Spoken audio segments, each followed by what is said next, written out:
Good morning, ladies and gentlemen. We continue our discussion of the art of the 19th century, and this time I'd like to talk with you about the mainstream academic art in the Victorian period. So, whatever those breakaway groups like the Pre-Raphaelites rebelled against. And I hope you have familiarized yourself with the designs of William Morris. If not, this is a specimen. So this is one of the designs he made for wallpaper, which were quite recently an inspiration for a blouse by a very commercial firm. So you can probably still buy it if you want to. The most important person, the person who defined the Victorian age, is of course Queen Victoria herself, and she was one of the most publicized face of the epoch. She was one of the first monarchs to be photographed, and her image was known to her subjects everywhere. Well, not only from the coins as the traditional way of seeing the image of the monarch, but new inventions like postal stamps, but also the press, the illustrated press, very popular in the 19th century. The photographs, the new art that was reproduced in the millions of copies and sold to Victoria's subjects. So basically, we might say that definitely towards the end of her reign, and she had the longest reign before the present queen. She ruled for more than 63 years. She came to the throne as an 18-year-old girl in 1837, and she died in January 1901.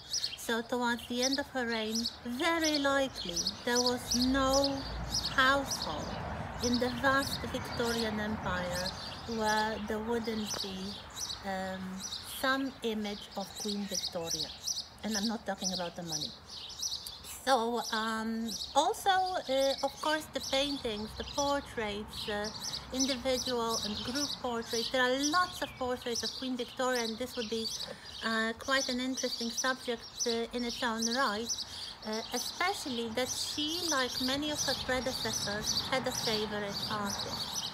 And just like Henry VIII had Hans Holbein and Charles I had Anthony van Dyck, this was a foreign artist, a German painter, Franz Xaver Winterhalter, who became the most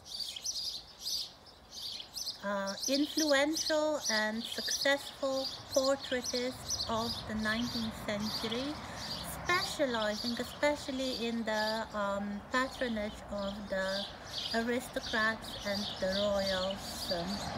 He painted some famous works showing Empress Eugenie in France, and Empress Elizabeth or Empress Sissi in Austria.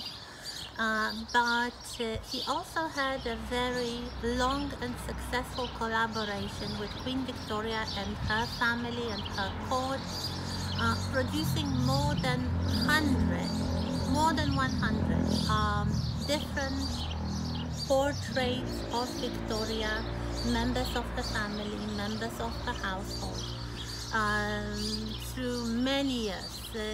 He did not outlive the Queen. In fact, he died relatively early.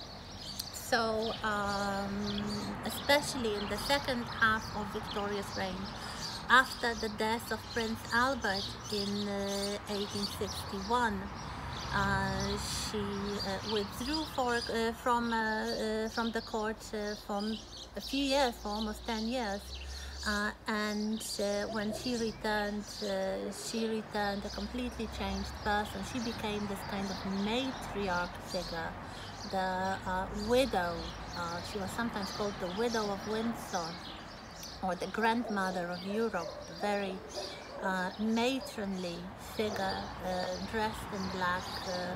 She was no longer painted by Winterhalter because he died earlier.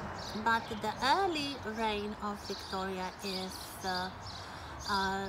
beautifully illustrated by Winterhalter's portraiture of her. And in the Moodle presentation, I give you two examples of these works from the early reign, from the 40s and the 50s. One show a group image of the royal family with Victoria, Albert, and 5 of their children. They had 9 children altogether, but in 1846, 5 eldest of them were born. So you can see this image, and you can see the image called the 1st of May 1851, which also shows Victoria, Albert with one of their children and an important guest. So if we look at the images, they are very realistic, although quite favorable impressions of the Queen. She was quite famously difficult to paint. She was short, she was not particularly beautiful in the conventional sense like Empress Sissi or Empress Eugenie, but Winterhalter managed to emphasize all the positive features of her looks. So she definitely looks her best in his portrait. And besides being beautiful paintings, these paintings are also quite intelligently designed in a way that they can be understood as symbolic. So if we look at the portrait of the royal family painted in 1846, this really illustrates a very Victorian concept of the family on the throne. Something posited already by Walter Bagehot, one of the political commentators of the age, who really believed this was a great idea and something that would help the monarchy survive in the modern world by becoming the model family for the British subjects. So the family on the throne, with Victoria and Albert in the center, seated on the thrones, but holding hands quite touchingly, and the royal children, the 5 royal children here, romping, playing very freely around the thrones of their parents.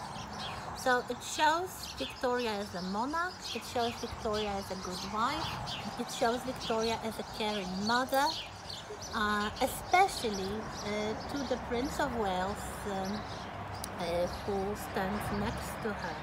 It is even a comment on Victorian society and Victorian gender roles, with Victoria in the capacity of the monarch being more in the male sphere, so against the background of the open air and the seascape. So of course Britannia being the marine superpower. The 2 children who are together with her on the left hand side of this group portrait are the boys. The one in the extreme left is also a boy. In the 19th century, little children were dressed in very similar way, in dresses and gowns, despite the fact that they were boys or girls, so not regarding their gender. And the girls seen minding the baby in a more secluded, more homely sphere next to Prince Albert, who was in fact only the Queen's husband. He didn't have any official title, let alone the title of the King. In the private life, he was the husband and the father and the head of the family. In the public life, it was Victoria who was really the ruler. So we have this image that at the same time shows the Queen in her private and public roles, and even comments on the Victorian division of spheres. And if we look at the second painting, the 1st of May 1851, we see Victoria and Albert presented as a kind of holy family with the baby in her arms. This is not the Prince of Wales. This is one of her younger sons, Prince Arthur, and the way that she is holding him is of course realistic, but it alludes to various images of Virgin Mary, and of course it alludes to the great exaltation of motherhood in Victorian art that we discussed last week. You could see it already in the pre-Raphaelite paintings. This is true for the entire Victorian art. And the older man seen in this picture, who gives the present to the little boy, is the great hero of the Victorian age, the great military commander, but also a politician, a prime minister, Wellington, the Duke of Wellington. And this day that is presented in Winterhalter's painting is important for 3 reasons. One, it is the first birthday of the little Prince Arthur in the painting. So it's the baby's birthday. That's why he is receiving the present. The second reason is it is also the birthday, they shared a birthday, of the Duke of Wellington, who was the little prince's godfather. So he is shown here in a very classical pose taken from the religious painting, showing the 3 kings, or the 3 wise men, bringing gifts to the Holy Family and baby Jesus. So it's like we have this great military commander bringing a birthday present to the little boy, who is his godson, who also has the same name, Arthur. This was the given name of the Duke of Wellington. And also, very importantly, the 1st of May 1851 was the opening of the Great Exhibition. And this is something that is seen in the background, the Crystal Palace, the great construction that for many art historians epitomizes Victorian architecture. The great exhibition palace made of glass and metal and constructed in Hyde Park, which was the invention, the brainchild of Prince Albert. So that is why we have Prince Albert holding the plans for the great exhibition, because this was also the day of his greatest triumph. He finally found something to do in life and something to prove his worth to the British nation.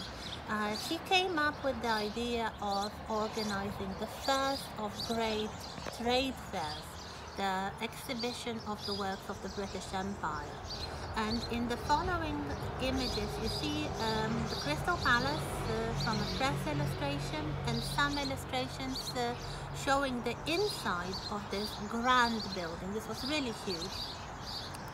And you can see even whole trees growing inside this building. This was in fact one of the innovations, one of the wonders of this construction, that it was so vast and it was so quickly built that they didn't need to fell any trees, because they could be accommodated in the building. And after the building was removed and actually moved to another place outside London, and for many years it continued to be a very important exhibition building until it was destroyed by a fire in the interwar period. This was a wonder of the age, and the Crystal Palace, this was a splendid building, and if you are asked about Victorian architecture, this is perhaps the best example. It was quite controversial. Many people could not agree whether this was architecture or engineering, and the man who designed it was not a trained architect, he was a gardener. Joseph Paxman. His first profession was a gardener, and he designed glass houses for the gardens of the aristocrats. If you go to Kew Gardens, if you go to any of the botanical gardens in Britain, you'll see similar constructions, but they were of course much smaller than the Crystal Palace. And everybody loved it. This trade fair, the Great Exhibition, was immensely popular. Millions of tickets were sold, and the entire economy was boosted.